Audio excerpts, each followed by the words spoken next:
Gloire au Seigneur, bonjour à tout le monde et bienvenue sur ce moment de communion matinale. Vous êtes bien sûr sur Play TV et je suis le pasteur Ken Youssef pour vous servir. Ce matin, nous allons lire dans le livre de Luc chapitre 7.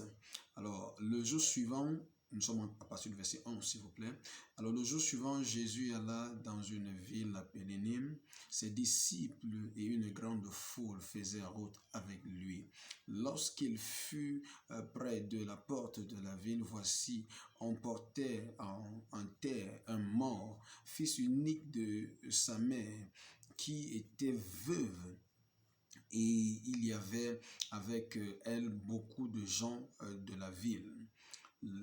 Le Seigneur, l'ayant vue, fut ému de compassion pour elle et dit, ne pleure pas. Il s'approcha et toucha le cercueil. Ceux qui le portaient s'arrêta. Il dit, jeune homme, je te le dis, lève-toi. Et le mort s'assit et se mit à parler. Jésus le rendit à sa mère. Alors, ce matin, je parle sur ce que j'ai intitulé « Ne pleure pas, ne pleure pas, ne pleure pas ». Alors, vous voyez, c'est quand même un peu surprenant ce qui se passait.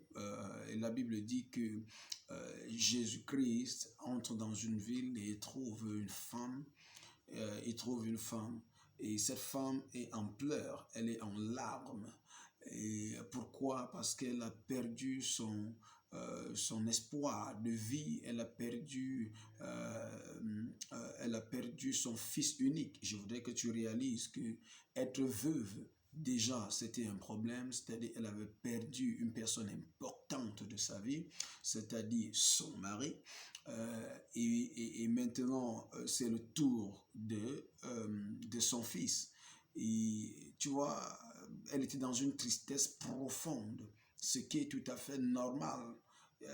Comment est-ce que tu peux avoir perdu ton espoir, ton seul espoir de vie, et quelqu'un vient te dire, ah, ne pleure pas, ne pleure pas. C'est quand même un peu paradoxal, c'est quand même un peu bizarre.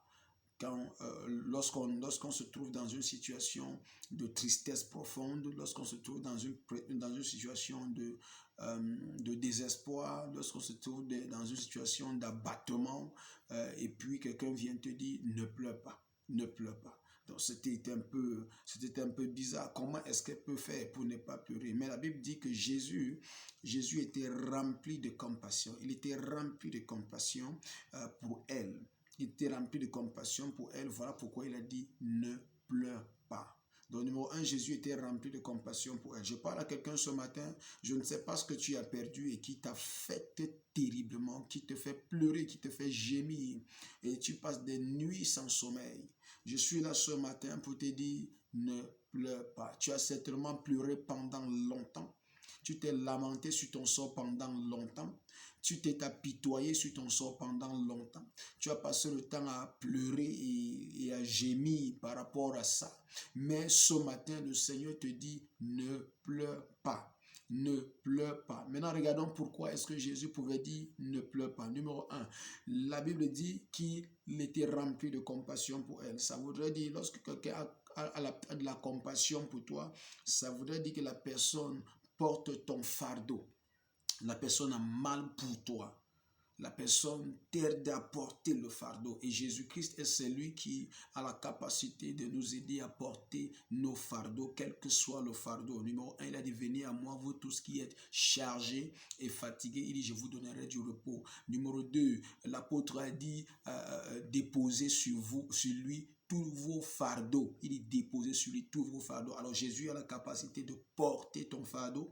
Voilà pourquoi il te dit ne pleure pas, parce que lui, il veut prendre sur lui ton fardeau. Il veut prendre sa douleur sur toi. Numéro 2, la raison pour laquelle Jésus-Christ a dit ne pleure pas, c'est parce que les pleurs, les pleurs sont une émotion qu'on exprime. Ça veut dire que dans une situation que tu serais en train de traverser, il est évident que émotionnellement, tu t'exprimes en pleurant. C'est tout à fait normal. Mais maintenant, si ça devient anormal si tu pleures pour longtemps, si tu veux pleurer pour longtemps, ça devient plutôt, pas anormal, mais ça devient plutôt dangereux pour toi.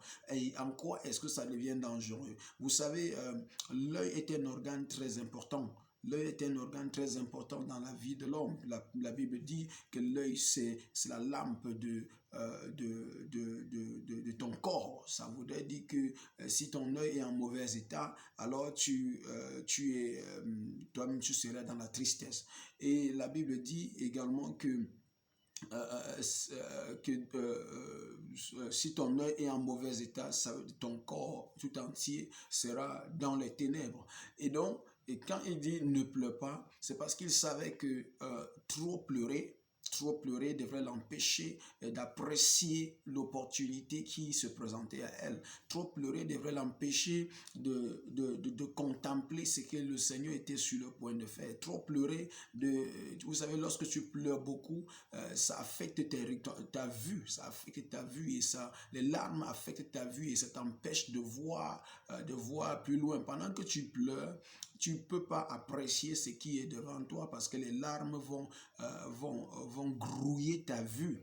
Alors, il y a beaucoup d'entre nous qui ont raté des opportunités parce qu'ils étaient dans des pleurs pour longtemps et ce qui fait en sorte que les opportunités sont venues et ils les ont même pas reconnues. Donc, lorsque tu pleures pour longtemps, lorsque tu t'apitoies pendant longtemps sur ton sort, il est possible que tu manques de saisir l'opportunité qui devait changer ta condition. Alors ce matin, je voudrais te dire, ne pleure pas, arrête de pleurer. Il est temps maintenant d'essuyer tes larmes et de regarder devant toi. Il est temps maintenant d'essuyer tes larmes et de voir l'opportunité qui vient sur ton chemin.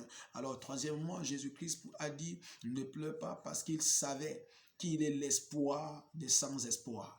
Peut-être que tu es dans un état de sans-espoir. Peut-être quand tu regardes devant toi, il n'y a plus d'espoir du tout. Quand tu regardes là, le capital est fini. Quand tu regardes là, l'enfant est devenu tellement récalcitrant. Lorsque tu regardes là, il n'y a plus de travail. Lorsque tu regardes là, l'entreprise a fait faillite. Lorsque tu regardes là, il n'y a plus de possibilité pour toi de faire ce voyage. Lorsque tu regardes là, le temps est passé, tu ne peux plus te marier. Lorsque tu regardes, je ne sais pas, tu as atteint l'âge de la ménopause et puis tu ne peux plus enfanter. Mais le Seigneur Jésus, ce matin, par sa compassion immense, il te dit ne pleure pas parce qu'il y a encore de l'espoir. Il y a encore de l'espoir. Il y a encore de l'espoir. Et Jésus-Christ, lorsqu'il lui dit ne pleure pas, et comme il est en train de te dire ce matin, ne pleure pas, c'est simplement parce qu'il a la capacité de changer ta condition. Jésus est le seul qui peut changer un oui en non dans ta vie. Il est le seul qui peut changer un non en oui dans ta vie. Donc peu importe ta condition, peut-être même que tu es tenu en captivité quelque part, peut-être que tu es dans une prison quelque part pour des choses même que tu peux avoir commis. Peut-être que tu peux être au parquet, je ne sais pas, avec un cas quelconque. Et puis tu n'as plus d'espoir parce que tes accusateurs sont en train de faire le poids sur toi. Alors il faut que tu saches que Jésus-Christ est celui-là qui peut changer ta condition. Il peut essuyer tes larmes. Il peut te redonner un espoir. Peu importe ce que tu as perdu, Jésus-Christ ce matin m'envoie te dire ne pleure pas. Alors bien-aimés, nous allons prier ce matin. Nous allons prier ce matin. Père éternel, notre Dieu, je prie pour tes enfants en quelque lieu que ce soit qu'ils m'écoutent. Je prie maintenant, éternel, notre Dieu, que ta grâce les localise,